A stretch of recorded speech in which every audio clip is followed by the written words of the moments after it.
Más allá del círculo polar ártico, un soldado del Ejército Rojo de 35 metros de altura vela sobre la ciudad rusa de Múrmansk.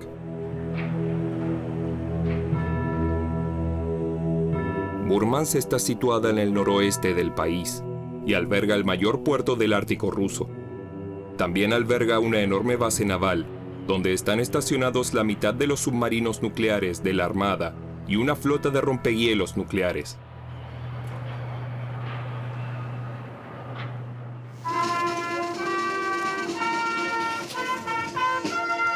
...2019... La ciudad celebra la puesta en servicio de la primera central nuclear flotante del mundo. El Akademik Lomonosov.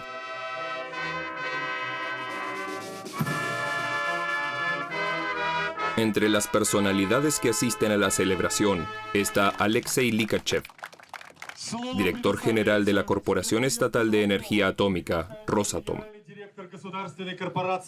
Fue viceministro de Economía de Vladimir Putin.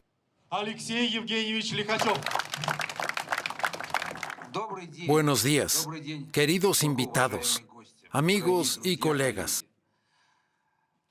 Hoy es un gran día, la inauguración del Akademik Lomonosov, una construcción única, como el mundo nunca ha visto antes. Combina las características de una central nuclear y las de un buque. Todo en él es extraordinario, desde el suministro de energía hasta el ciclo de combustible nuclear. La central es un barco de 140 metros de eslora y 30 de ancho pintado con los colores de Rusia: blanco, azul y rojo. Solo un pequeño grupo de periodistas puede visitarla. El lugar es sensible y la visita está estrictamente supervisada. Está prohibido filmar las cámaras de vigilancia y todo lo relacionado con las zonas de seguridad. Tampoco me pueden filmar a mí. Una central nuclear flotante parece una idea descabellada y preocupa a los periodistas. Entre ellos hay un japonés. Desde la catástrofe de Fukushima en 2011, la población de su país está muy sensibilizada con la seguridad nuclear. El director de la central está dispuesto a responder a las preguntas. ¿Qué puede decirnos sobre la capacidad de resistencia de su nave? El dossier de prensa dice que el barco puede soportar tormentas con vientos de hasta 200 kilómetros por hora y olas de hasta 7 metros. ¿Es realmente así? Hemos considerado todas las catástrofes posibles, que un helicóptero se estrelle contra el barco, que el buque encalle o que se produzca una colisión. El barco siempre se mantiene a flote. Su casco tiene paredes muy gruesas. También se han tenido en cuenta temperaturas exteriores de 40 grados bajo cero. Unos minutos después, el barco zarpa. La central eléctrica flotante se construyó a instancias del Estado ruso. La dirección de Rosatom encargó el diseño de este prototipo único para suministrar electricidad a lugares de difícil acceso del círculo polar ártico. El Ártico necesita desarrollarse como todas las demás regiones rusas, pero los problemas del desarrollo del Ártico son más complejos que en otros lugares. La región es única. El medio ambiente aquí es frágil y las condiciones climáticas son extremas para sus habitantes. En el Ártico se puede cambiar todo menos el clima. La central nuclear flotante emprende un viaje de 18 días. Recorrerá casi 5.000 kilómetros hasta llegar a una pequeña ciudad portuaria de solo 5.000 habitantes, Pevek, al noroeste del estrecho de Bering. La central es un símbolo del deseo de Putin de colonizar el Ártico.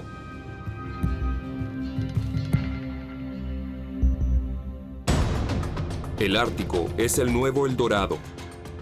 Aquí yacen riquezas inconmensurables: oro, uranio, tierras raras y, por supuesto, petróleo y gas.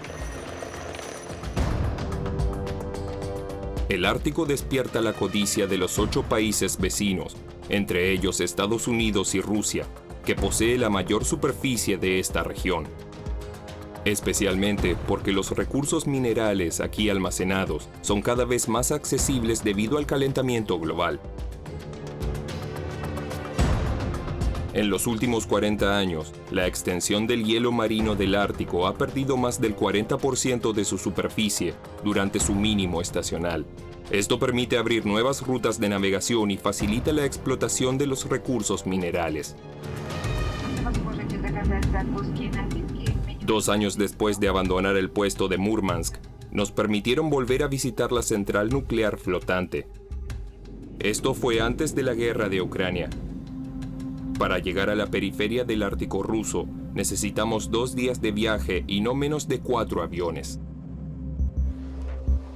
Estamos en el aeropuerto de Magadán, en el oriente ruso.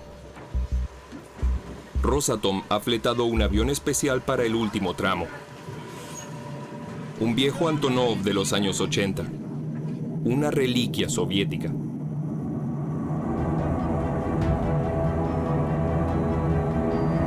Un avión de hélice capaz de aterrizar en pistas cortas y en condiciones meteorológicas extremas.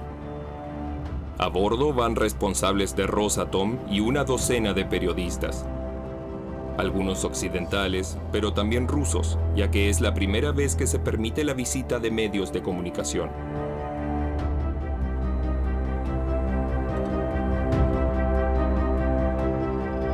Dejamos la pequeña ciudad de Magadán, en la costa este de Rusia, y volamos hacia el extremo norte, a Pevek, donde se encuentra la central nuclear.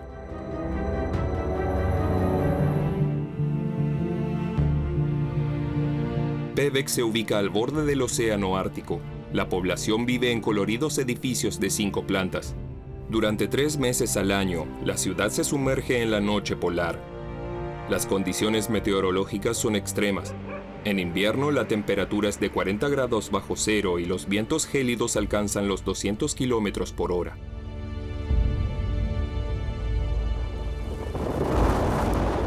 $5,000 personas viven en esta remota región del mundo. Esta es Nadia. Рыба, мама сейчас будет ее здесь с вами мариновать. Вот кто будет приправу? Вот смотри, Кристиан. Вот приправу будем посыпать. Рос, слезь стала, дочка. Vive aquí con su marido y sus 3 hijas. Ой, Юлька передал. Ну давай рукой, давай чуть-чуть. Давай. Мам, вот так? Да, Рукой, мам? Мам, рукой? давай, давай, давай. And then you would have to go and wash your hands. La familia vive aquí desde hace 10 años. El marido Paul es ingeniero en una mina de oro. Nadia, que hizo partes de sus estudios en Estados Unidos, ha tenido que aprender a adaptarse a las limitaciones del Ártico. El frío extremo, pero sobre todo el suministro de alimentos. Aquí no hay agricultura ni ganadería. Los veranos son demasiado cortos para cultivar alimentos. Por eso, toda la comida la traen grandes barcos desde finales de julio hasta, creo, noviembre. Esos barcos traen de todo. Comida, pero también ropa. Y tienen que traer suficiente para todo el año. ¿Y en invierno? En invierno, los alimentos solo llegan por avión, pero es muy caro.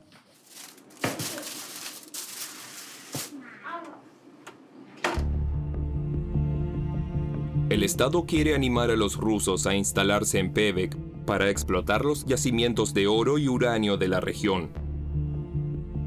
El problema es que la vieja térmica de carbón no tiene potencia suficiente para suministrar electricidad a las minas. Por eso Rusia tiene puestas sus esperanzas en la central nuclear flotante.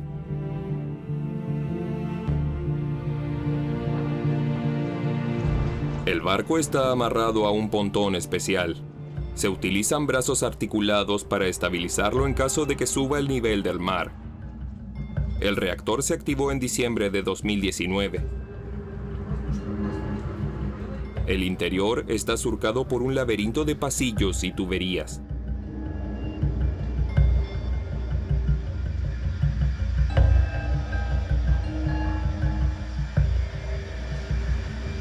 Kirill Toporov, el director, nos muestra la central. Aquí se almacena el combustible nuclear gastado. Y esta es la zona central donde se encuentra el reactor. Nos adentra en el corazón nuclear.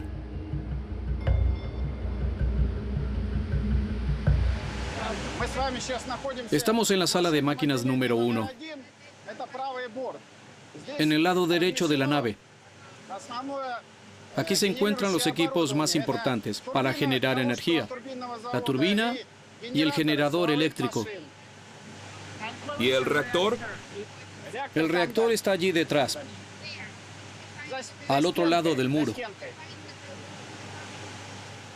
Los ingenieros y el personal de Rosatom no están acostumbrados a tener cámaras a bordo.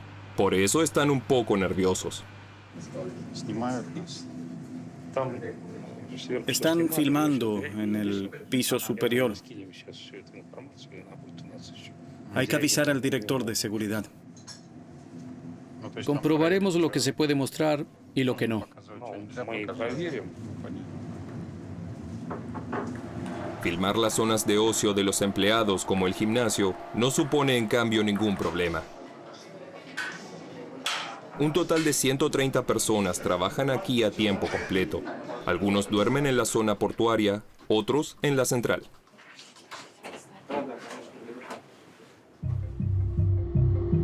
Trabajan por turnos las 24 horas del día. La central flotante está equipada con 2 reactores, como los de los submarinos o portaaviones nucleares. La energía que generan supera con creces las necesidades de los 5.000 habitantes de Pevek. La central puede abastecer de electricidad y calor a una ciudad de 100.000 habitantes. Entonces, ¿por qué se instaló aquí? Eso está relacionado con el plan ruso de desarrollo energético. Tenemos que suministrar electricidad a las empresas mineras que ya están extrayendo recursos minerales aquí. Estas empresas crecen constantemente y son muy intensivas en energía. Son grandes consumidoras. Por eso necesitamos la central nuclear aquí. Para Rosatom, estas centrales representan un mercado de futuro. Pueden generar electricidad en las zonas más remotas del mundo. El Kremlin ha encargado la instalación de 3 centrales más en el Ártico ruso. La ciudad ha cambiado mucho en solo 2 años. Se han renovado las escuelas secundarias. Se han construido parques infantiles frente a los bloques de viviendas. Todo financiado por Rosatom. Se han hecho grandes esfuerzos para atraer a nuevos residentes e inversores. Con esta central, el Kremlin espera convertir a Pevek en el punto de partida de la conquista del extremo norte ruso. El 20% de la superficie total de Rusia se encuentra en la región ártica. Es una zona poco poblada con grandes recursos minerales. Desde hace unos 15 años, este asunto es una prioridad para Vladimir Putin. Realiza regularmente viajes a las regiones más remotas del Ártico ruso, como aquí en 2017, en una expedición a la tierra de Francisco José, las islas más septentrionales del país.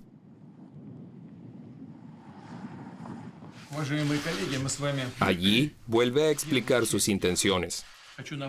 Quisiera recordarles que esta región rusa tiene una importancia considerable para reforzar la posición de Rusia en el mundo y asegurar nuestros intereses económicos. El valor total de los recursos minerales que se sospecha existen en el subsuelo de la zona ártica se estima entre 1,5 y 2 billones de dólares. $2 billones es una suma astronómica que aseguraría la prosperidad del país durante las próximas décadas. A Mika Mered, esta cifra no le parece disparatada. Es profesor en el Instituto de Estudios Políticos de París y está especializado en la geopolítica de los polos. Según él, la explotación del Ártico ruso es clave para el Kremlin. La economía rusa es una economía extractiva. Se basa en extraer cosas de la tierra y venderlas en el extranjero. Así que tiene que orientarse hacia el norte. Para Rusia, el norte es absolutamente indispensable. Si Putin no explota el Ártico ruso, no seguirá en el poder. Es así. El Ártico es la principal fuente de crecimiento de todo el sistema oligárquico de la Rusia actual. El logro más espectacular de la era Putin se encuentra en la península de Yamal, 600 kilómetros al norte del Círculo Polar Ártico. Una gigantesca planta industrial construida sobre pilotes en el permafrost. Su objetivo: explotar los yacimientos de gas de la región y vender gas licuado a todo el mundo. Se hace con la ayuda de enormes buques metaneros aptos para el hielo.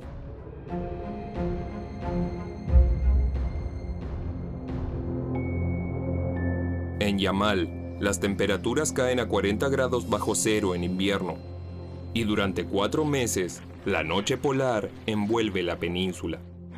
Los salarios son muy buenos. El clima es duro, pero todos venimos del norte. Yo soy de Magadán, así que está bien.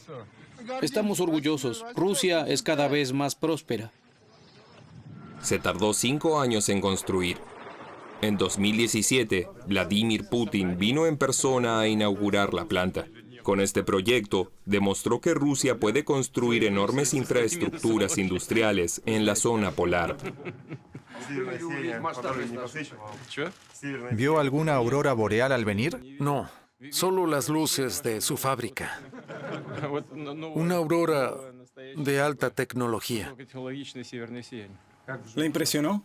Sí, es magnífica. Y luego viene su mensaje al pueblo ruso. Este es quizás el mayor paso adelante en el desarrollo del Ártico ruso. Ahora podemos decir con certeza que Rusia se expandirá en el Ártico el próximo siglo. Putin debe la realización del proyecto especialmente a la empresa francesa Total. El gigante petrolero participó en la construcción de la planta y posee el 20% de las acciones. Total y sus socios se unieron para desarrollar Yamal LNG. En un video de 2016, el director general de Total, Patrick Pouyanné, celebra la inversión. Se trata de un enorme proyecto de $27.000 millones. Yamal posee una de las mayores reservas de gas del mundo, que puede abastecer tanto al mercado europeo como al asiático. El gas es la energía del futuro y gracias a este proyecto sentaremos nuevas bases para el crecimiento futuro de nuestra empresa. Queríamos preguntar sobre Yamal a los directivos de la empresa, pero desde el comienzo de la guerra en Ucrania no es posible. La compañía se niega a hablar de este delicado asunto. Lo único que se sabe es que Total no se ha retirado del proyecto. Estos yacimientos de gas deberían permitir al grupo Total continuar su crecimiento en el sector del gas hasta 2050. ¿Puede quedarse de brazos cruzados? La verdad es que no. Se cree que el Ártico ruso alberga el 20% de las reservas mundiales de gas. Un regalo al que Total no quiere renunciar por una razón muy sencilla. Los países occidentales han impuesto sanciones a Rusia, por lo que las empresas europeas se retiran del Ártico ruso y sus gobiernos les exhortan a que le den la espalda a Rusia en general. Gobiernos menos escrupulosos dicen, está bien, ocuparemos su lugar. Los japoneses consideran importante tener presencia en Rusia por los recursos energéticos. Lo mismo piensan los coreanos. Otros países, incluso como India, Turquía, Arabia Saudí y muchos otros, animan a sus empresas a hacerse con los recursos que dejan franceses, italianos, belgas, neerlandeses o quien sea. Vienen a decir, el que se fue perdió su ocasión. Y ya está. En Yamal ya hay nuevos proyectos de gas en marcha. Y el Kremlin acelera la construcción de rompehielos. Gracias a la retirada del hielo, ha surgido una nueva ruta marítima. El paso del nordeste permite a los mercantes llegar a Europa desde Asia en 20 días, en lugar de 40 días que se necesitan por el sur. El Kremlin quiere controlar esta nueva ruta marítima. Para ello, Putin ha comenzado a remilitarizar su región. En menos de 15 años se han reflotado antiguas bases militares de la Unión Soviética y se han construido 4 nuevas. Una de ellas está en la isla de Kotelny. Se trata de la base militar de Northern Clover, la más grande y espectacular, pintada con colores nacionales. Es el orgullo de la flota del norte de Rusia, que patrulla el Ártico. La base de Northern Clover es la primera base con presencia permanente de las Fuerzas Armadas rusas en el Ártico. Es completamente autosuficiente y está equipada con tecnología de punta. La base tiene capacidad para 250 soldados. El Ministerio de Defensa ha invitado a una veintena de periodistas rusos y occidentales a visitarla. El programa incluye una demostración militar y una presentación del último sistema de misiles transportado en vehículos. El sistema de misiles Bastión fue desarrollado para la destrucción de buques. Tiene un alcance de 300 kilómetros. El mensaje de esta visita es muy claro. El Kremlin quiere presentar el Ártico al mundo como su nuevo coto de caza. Mientras Rusia se presenta como la única potencia de la región, la OTAN no se queda de brazos cruzados y hace una espectacular demostración de sus capacidades. Noruega es uno de los 8 estados árticos fronterizos con Rusia.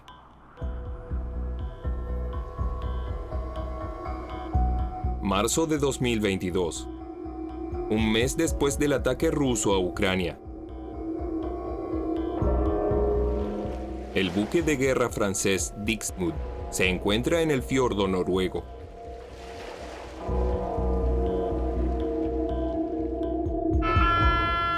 Menace missile, menace missile. Altitude 200, heading 150. Unknown aircraft. Your intentions are not clear. You're approaching a collision warship. La piste vient de breaker à l'ouest.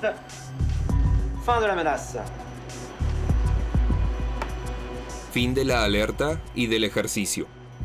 No hay naves enemigas. El Dixmude tampoco está en guerra, pero está preparado para estarlo. El portahelicópteros francés participa en una maniobra a gran escala de la OTAN. Se simula una guerra en el Ártico. El ataque a Noruega por parte de un poderoso ejército enemigo. La OTAN acude a defender al país.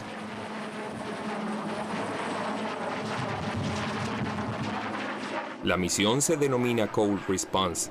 Su objetivo, entrenar a las unidades de la OTAN para el norte del Círculo Polar Ártico. ¿Tenemos alguna indicación sobre la próxima ruta? El capitán Emmanuel Mocard es el comandante del Dixmude. Piensa que el ejercicio está más que justificado y que la Marina francesa debe estar preparada para el combate en alta mar, en el Ártico o en cualquier otro lugar del mundo. En los últimos 10 a 15 años, las relaciones entre estados se han vuelto cada vez más difíciles en lo que respecta a los mares, y la batalla naval ha vuelto a cobrar importancia. ¿De verdad? Sí. Las relaciones se han endurecido. Estamos viendo cómo países de todo el mundo rearman sus fuerzas navales. Las tensiones aumentan.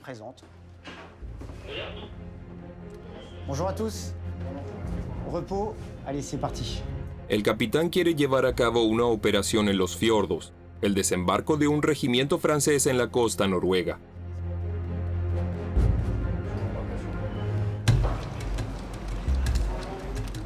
A bordo del buque viajan 300 hombres del primer regimiento de infantería naval y más de 80 vehículos de combate, entre ellos 3 tanques AMX-30.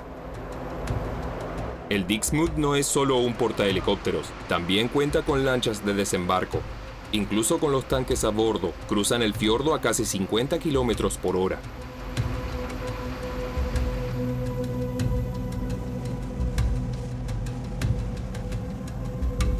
El clima de los fiordos es cambiante e inestable. Pero es necesario que tropas y tanques lleguen a la costa antes del anochecer. La operación durará 8 horas. En la orilla, los habitantes de un pueblo de pescadores observan el desembarco. Desde el comienzo de la guerra en Ucrania, están cada vez más preocupados. No quiero pensar en ello, pero lo hago más a menudo de lo que quisiera. Somos un país pequeño, alargado, con pocos habitantes. Rusia es grande, así que sí, me preocupa. ¿La OTAN es más importante? Sí. 35.000 soldados de 28 países participan en estas maniobras. Con sus buques de guerra, submarinos, tanques, helicópteros de combate y aviones, la OTAN quiere demostrar su capacidad.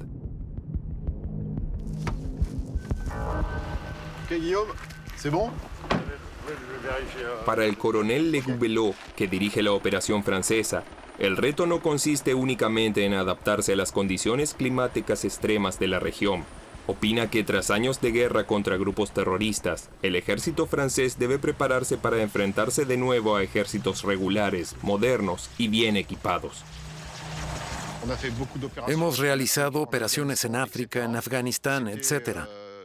No eran combates de alto nivel ni de alta intensidad, pero ahora nos estamos preparando para hacer frente a un adversario que podría ser equiparable a nosotros. Este ejercicio trata exactamente de eso. Simulamos un enemigo que tiene capacidades comparables y es parcialmente superior a nosotros.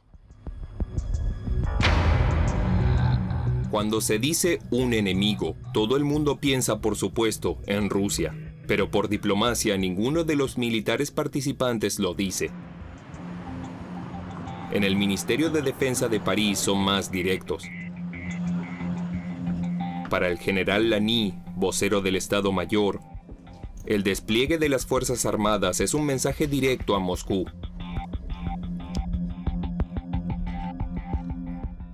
El Ártico es una región donde reina la competencia. Aquí todavía no hay signos de enfrentamiento ni de resistencia. De momento es un poco como una partida de ajedrez. Todo el mundo mueve sus peones. Los rusos abren bases para mostrar sus capacidades. Y la OTAN, por su parte, también está mostrando de lo que es capaz. ¿Cree que Rusia ha captado el mensaje? No lo sé. Habría que preguntar a los rusos. Pero la OTAN ha demostrado que es capaz de desplegar decenas de miles de soldados en una situación de alta tensión, en regiones que están a decenas de miles de kilómetros de las bases de las unidades. Esto tiene un valor estratégico real. En cualquier caso, el mensaje ha sido bien recibido en algunos estados árticos. 2 meses después del final de las maniobras, Suecia y Finlandia solicitaron oficialmente el ingreso a la OTAN en respuesta a la invasión rusa de Ucrania.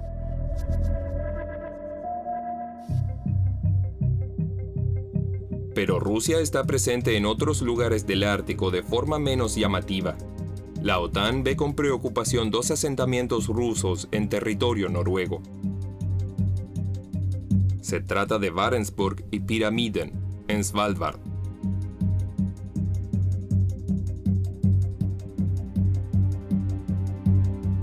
Barentsburg es un enclave ruso legal en suelo noruego desde hace 90 años. El pueblo, con sus 400 habitantes, está rodeado de glaciares. Fue construido en los años 30 para explotar una mina de carbón. Filmamos aquí antes de que el ejército ruso atacara Ucrania. Todo recuerda a Rusia. La iglesia ortodoxa, los coloridos edificios bajos típicos de la Rusia actual, y en el centro, la plaza central con el busto de Lenin. La mina sigue en funcionamiento. Su fachada fue recientemente renovada.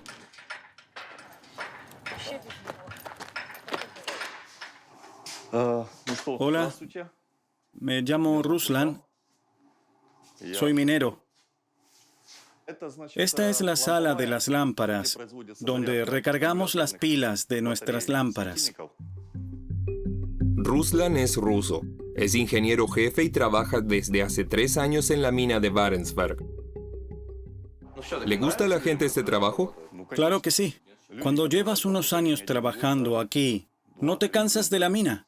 Es como los cosmonautas que sueñan con el espacio. Trabajar en una mina es peligroso. Ruslan es responsable de la seguridad. La mina es un espacio cerrado y muy grande. Por lo tanto, es especialmente peligrosa debido al metano presente. Existe peligro de explosión. Las medidas de seguridad son muy estrictas. Tenemos que filmar con una cámara especial. La mina se excavó en el permafrost y se adentra casi 500 metros en la tierra. Data de 1932, cuando se permitió a los rusos instalarse aquí gracias a un tratado de 1920 que permitía a los países extranjeros explotar los recursos minerales de Svalbard. Se puede ver carbón en polvo en los vagones. El carbón ha sido sometido a un tratamiento especial para reducirlo a polvo. Se destina a las centrales eléctricas y se suministra a los proveedores del continente.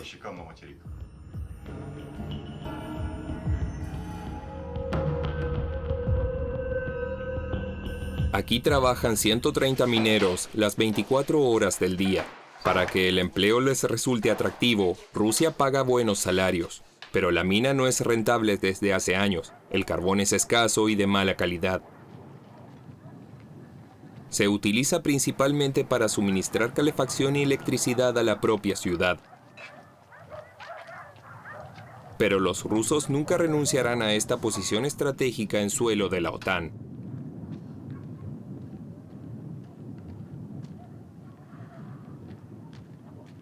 Así lo demuestra la construcción de este flamante consulado, cuyo aspecto recuerda más bien a un búnker. En su interior hay una escalera de mármol y una pequeña fuente. Aquí trabaja Sergei Gushin. Fue nombrado cónsul en 2018 y tiene unos 50 años. Normalmente, los cónsules destinados aquí estaban a punto de jubilarse. Ya eran mayores y era el último puesto de su carrera. Pero usted es aún joven. Era mi deseo venir aquí. Según el Tratado de Svalbard de 1920, los rusos solo tienen derecho a mantener el asentamiento si desarrollan actividad económica. Por eso el cónsul tuvo la brillante idea de fomentar el turismo de la región. La minería del carbón es cada año menos rentable. Desde 2015 se obtienen más beneficios del turismo que del carbón. El turismo crece, el negocio del carbón disminuye. Sin embargo, necesitamos la minería porque es la base de nuestra presencia aquí. Para atraer turistas a esta remota parte del mundo, los rusos ofrecen un paisaje espectacular e impresionante. Otro asentamiento ruso en Svalbard, situado a solo 3 horas y media en barco de Barentsburg. Cada semana, durante la temporada de verano, un barco conduce a un grupo de turistas a un inolvidable viaje al pasado. A la izquierda se ven los restos de un pabellón de caza. Las cabañas datan de distintas épocas. A bordo va Tobías, un guía alemán que lleva 10 años trabajando en Svalbard. Muestra a los turistas los edificios de la costa que construyeron los pioneros rusos. Llevan más de un siglo en las islas. Tobías tiene su propia teoría sobre por qué los rusos hacen todo lo posible por quedarse. Cuando los glaciares se derritan, se podrán encontrar más cosas. Más carbón, minerales, tal vez oro o petróleo, no lo sé. Tal vez haya una razón por la que quieren permanecer aquí a toda costa. Una vez que dejas un lugar para siempre, es difícil volver. El barco llega a su destino. Un puerto abandonado plagado de grúas oxidadas y ruinas industriales.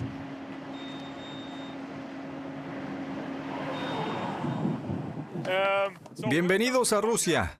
No, es broma. Bienvenidos a Pyramiden. A partir de ahora, él es su guía turístico. Yo seguiré al grupo. Es muy importante que permanezcamos juntos como un grupo porque podría haber osos polares. Por eso él tiene un rifle y yo una pistola de bengalas. Así que no se separen. El hombre armado de chaqueta roja es un guía turístico ruso. Nos mostrará los alrededores. Rodeados de glaciares, los turistas exploran una fascinante reliquia de la época soviética. Pyramiden. Una antigua mina de carbón abandonada en 1998 y que hoy es un pueblo fantasma.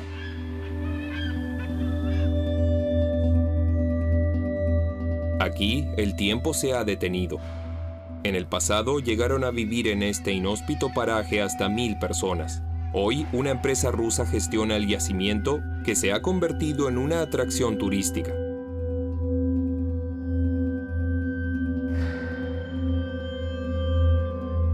Cada año, 20.000 turistas vienen aquí para ver cómo era la vida en la época soviética. Por razones de seguridad, tuvimos que quitar muchas cosas. Iván es uno de los 10 guías rusos. Siempre empieza sus visitas en el busto del camarada Lenin. En cuanto subamos las escaleras de la Casa de la Cultura y experimenten la vista, se darán cuenta de que este camarada tiene la mejor vista del mundo. Vamos, señoras y señores, al jardín de infantes más septentrional del mundo. Se van a llevar impresiones que nunca olvidarán. En la escuela todo sigue en su sitio. Los habitantes de Pyramiden abandonaron el pueblo en 1998 solo con sus pertenencias personales, dejando atrás todo el mobiliario. Muchos pensaron que el cierre de la mina sería temporal. La residencia sigue intacta y sobre el escritorio hay libros escolares de aquella época. Aquí tenemos educación física, matemáticas y literatura rusa.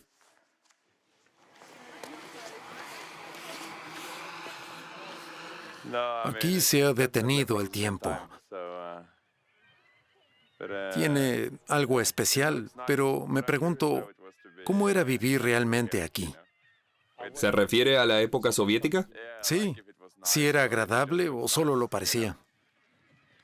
Para responder a esa pregunta, los guías tienen preparada una sorpresa.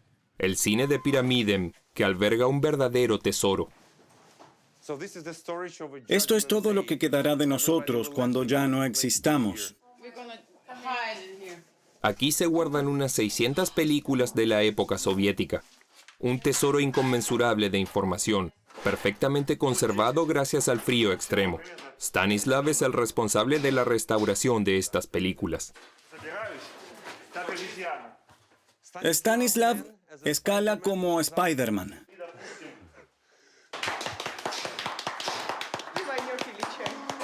Incluso habilitó la sala de proyección para mostrar a los turistas sus descubrimientos.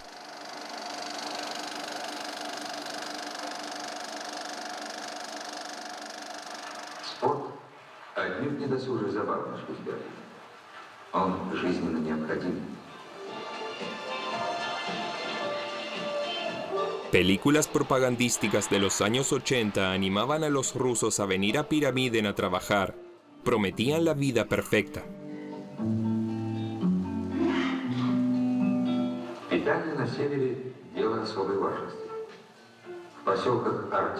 También la escuela y la atención médica eran gratuitas. Y lo que es más importante, los mineros podían ganar hasta 7 veces más que en el continente.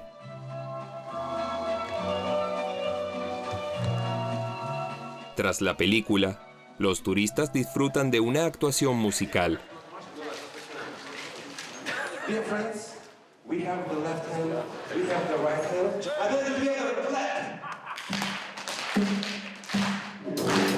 Hoy se ofrece música rock. Rusa, por supuesto. Al bajo, un invitado especial, el cónsul, que renuncia a su traje para la ocasión. Al final, hay folclore con Kalinka, una canción de baile tradicional.